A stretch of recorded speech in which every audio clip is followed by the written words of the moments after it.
Michelle and welcome back to my channel.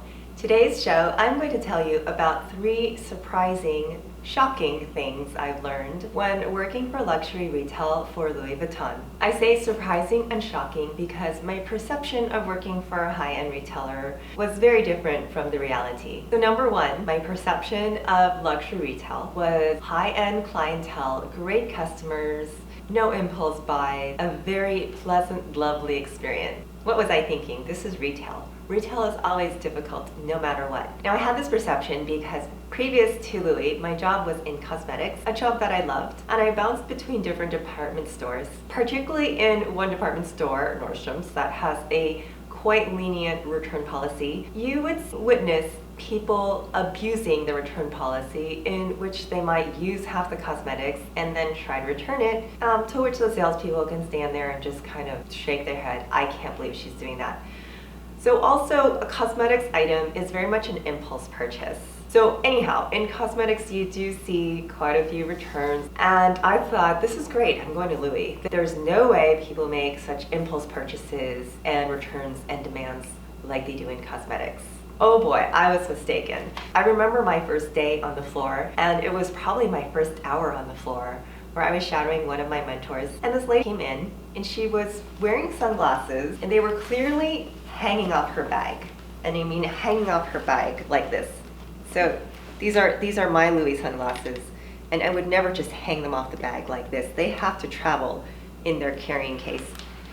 So she came in that way. Clearly the sunglasses had a little home hanging off the bag, and they were banging everything in sight. Like, imagine that at your hip. You're banging every counter that you walk by. So of course she complained that her glasses were banged up, and this shouldn't happen because they're Louis Vuitton. I don't remember all the details. It was my first day and it was a while ago. I do remember some details, and she had had these glasses for a long time, maybe like 5 years. So at that point, and if they're banged up, I don't remember if she wanted a replacement or repair, but some things when they're banged up like that, like it's not, you can't even replace them. So she had some kind of stink.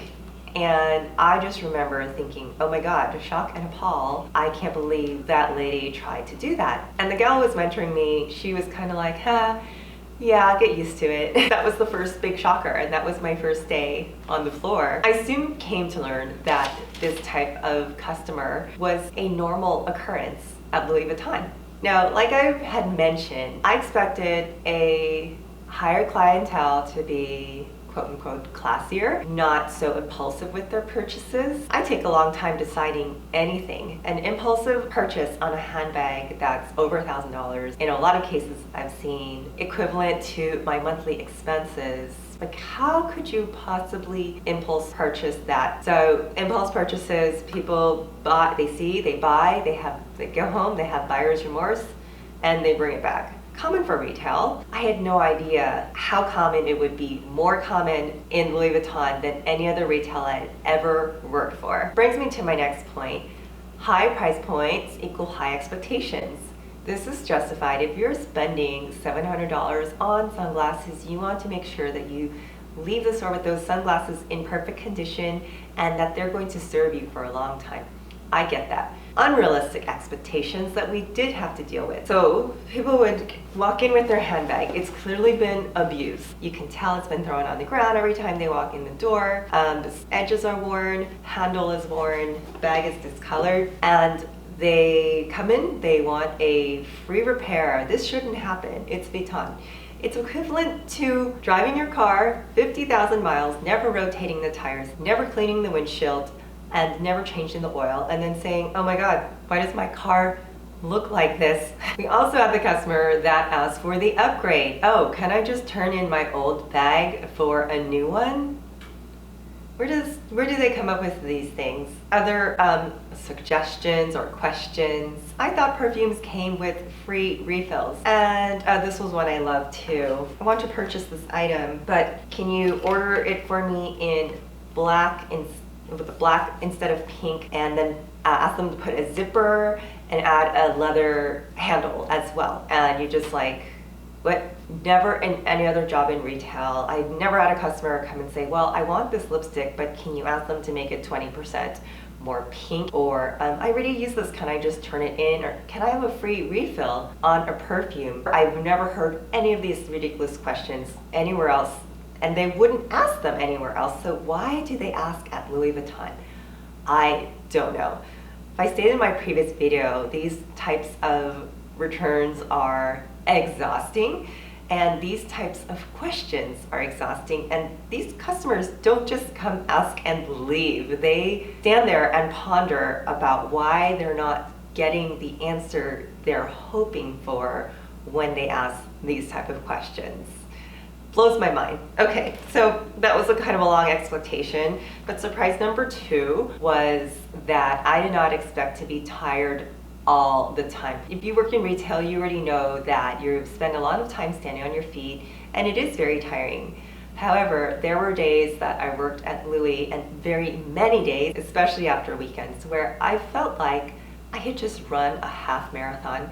And that meant that most of my days off were spent in naps that lasted up to 4 hours. And I thought it was just me until I started talking to my coworkers, and they were doing the exact same thing. I used to run marathons, so I do know what it feels like, what your body feels like you've been dragged and you need to take really long naps. And unfortunately, it's a waste of a day off when you're deep into 4-hour naps on your days off. Of course, we expect that for Christmas, but I did not expect it all the time. It is, I think, the most challenging job I've had physically and mentally. And I even lost patches of hair, like right around the holidays, because it was physically demanding and very stressful. I'm also admittedly older than the rest of my coworkers. So for me, it was not a walk in the park. So surprise number 3, and unfortunately this is very sensitive to me. I was working full-time for Louis Vuitton, full-time with benefits, and still having a very hard time making my monthly bills. I was still working a part-time job on top of that. So it was very exhausting. I just explained how tiring it is to work there 5 days a week, then taking one of those days to sleep and do my own thing, and one of those days to still work my job doing eyelash extensions. So this is disheartening because I came from an independent contractor in the cosmetics industry, going into a full-time job with Louis with benefits, expecting some financial relief, and that didn't happen. I mean, if anything, I got older, more exhausted, got more white hairs, lost my hair. So this is disheartening because, as you know, the prices of Vuitton pieces are extremely expensive, and they raise the price every year. There's nothing to justify the increase in these products. They haven't added extra buttons or bells or whistles. And Mr. Bernard Arnault, the CEO of LVMH, he is one of the richest men in the world. With these price increases on the products, they never increased our salaries, they just increased our goals, which means we had to physically work even harder to make those goals. And they just thought, oh, it's easy because now the pieces are 10%, 20% more, so it should be a piece of cake. Anyhow, let me get back to the details. So my hourly pay was only $25 an hour. That's really low for someone with my experience. However, I was hopeful and I was reassured that the hourly would be much higher based on my commissions. Don't worry, it's easy to make those commissions because our store has such a high volume. Okay, the commissions on a daily average was less than 1%. The commissions varied among the categories, and the commission was also very low because they justified this by saying, hey, our brand is so popular, the brand sells itself. The bags sell themselves. And no, honey, you can see these lines around my eyes. The bags do not sell themselves. So, you know, another, shall I say, quote unquote, injustice about the salary system at Vuitton.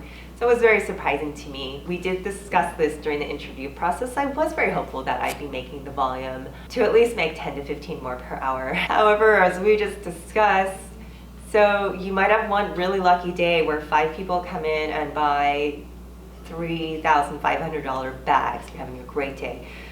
But guess what? 1 out of 5 of those is an impulse purchase. So it's gonna come back and there are plenty of days where you start and you look at your numbers and you're thinking, oh my God, I'm already in the negative. I'm already negative 5,000 in the hole. So you have to work even harder to make up those numbers. And our daily goal was somewhere between 12 to 14,000 per day. Trust me, those bags didn't sell themselves, honey. Oh, another blow was that full-time employees did not work 40 hours per week. We were scheduled for 35 hours per week. That means we were scheduled 7.5 hours, half an hour for lunch, because our store manager absolutely did not want to pay overtime. She says, I am not paying full-timers overtime. It is way too much money. So as a result, we were missing 5 hours a week out of our paycheck. Sometimes it went a little over, because inevitably in retail, if you are working with a high-end client, if you're in the middle of a high-end transaction, you can't just get up and leave when your time is up. So they will let you know, like, your time's up, you gotta go. So in addition to the lower salary, not having those full 40 hours a week, and then having taxes and benefits taken out of your salary, it was really, really hard to make those ends meet. I don't say that for any type of pity or anything. I'm glad I had that experience with it. But like I said, it is very sensitive to me, because at the time, like, all I could do was sell these bags, and yeah, I couldn't afford to buy them.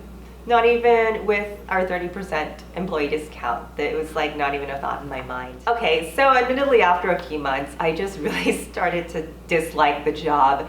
And I missed my job in the beauty industry. I missed the personal connections, personal touch that I had with my cosmetic clientele. So I'm back to doing eyelash extensions. Thank God. You know, sometimes you need to take a step away just to kind of reaffirm, like, yeah, I'm on the right track. Let me try something else, didn't like it. Okay, let me go back to just reaffirm. Yeah, I really do love the beauty industry, so I'm back. Lesson learned, I don't regret taking the job at Louis at all. I did learn a lot from my experience at Louis. If you're still watching to this point of the video, thanks so much for watching. I hope I gave you some insights about the working culture of Vuitton. If you're one of those mean customers, just please don't be. Just please be reasonable. We go through a lot. We really go through a lot. Like, I've literally lost my hair.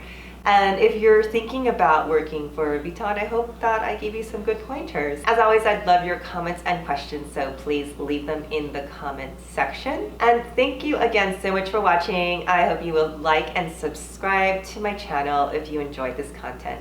Again, my name is Michelle. Thank you so much for joining. Bye-bye.